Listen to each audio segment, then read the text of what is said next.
Praise the Lord. 62-ാം സങ്കീർത്തനം 10-ാം വാക്യം. സമ്പത്ത് വർദ്ധിച്ചാൽ അതിൽ മനസ്സു വെക്കരുത്, ബലം ദൈവത്തിനുള്ളതെന്ന് ദൈവം ഒരിക്കൽ അരുളി ചെയ്തു. ഞാൻ 2 പ്രാവശ്യം കേട്ടുമിരിക്കുന്നു.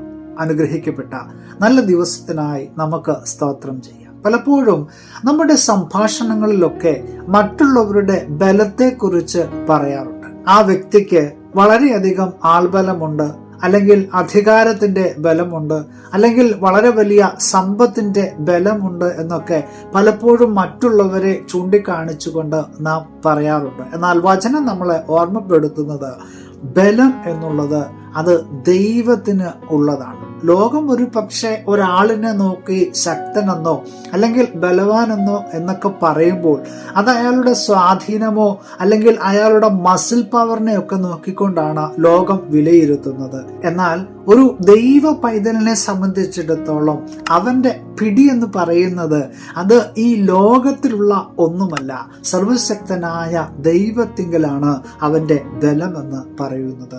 ഏത് പണത്തിനും അധികാരത്തിനും സമ്പത്തിനേക്കാളുമൊക്കെ അധികമായിട്ട് തരുവാനായിട്ട് നമ്മുടെ കർത്താവിന് കഴിയും. ദൈവികമായ ബന്ധങ്ങൾക്ക് ഒരിക്കലും ഒരു അതിരുകൾ നിശ്ചയിച്ചിട്ടില്ല.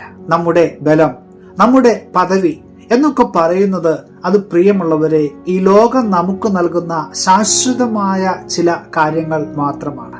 അത് എപ്പോൾ വേണമെങ്കിലും നമ്മുടെ കയ്യിൽ നിന്ന് ഇല്ലാതാകുകയോ നശിക്കുകയോ ഒക്കെ ചെയ്യാം. എല്ലാത്തിനും പരിധികളുണ്ട്.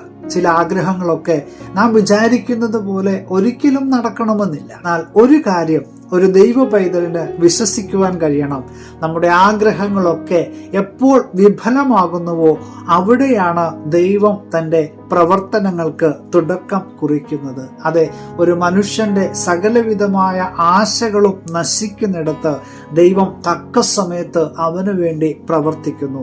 അതെ, ദൈവം നമ്മുടെ സങ്കേതവും ബലവുമാകുന്നു. കഷ്ടങ്ങളിൽ അവൻ ഏറ്റവും അടുത്ത തുണയായിരിക്കുന്നു.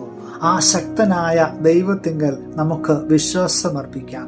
ആ ബലവാനായ ദൈവത്തിന്റെ കൃപയിൽ മാത്രം നമുക്ക് ആശ്രയിക്കാം.